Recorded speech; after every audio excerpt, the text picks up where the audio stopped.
Panama ক্যানেলে lock গেটের মধ্যে কি হয় আপনারা দেখুন। সামনে ওই যে ওই লক গেটটা, ওটা পুরো বন্ধ হয়ে যাবে, জলটা এরকম হচ্ছে। এবারে এখান থেকে সামনে আরেকটাতে যাবে, প্রথমেরটা ওইটা ছিল, তারপরটা এইটা হচ্ছে 2 নম্বর গেট।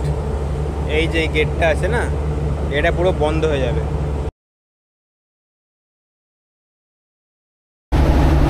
জাহাজ আবার ছেড়ে দিয়েছে, 2 নম্বরটা থেকে হয়ে এবার 3 নম্বরটায় যাবে। আমি এখানে দাঁড়িয়ে আছি চুপচাপ, কি করবো।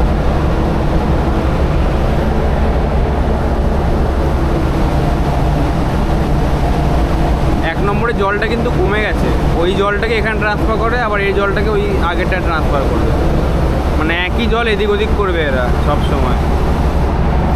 মেকানিজমটা ভালোই বানিয়েছে এরা। এই যে চলছে জাহাজটা, দেখুন খুবই স্লো চলছে।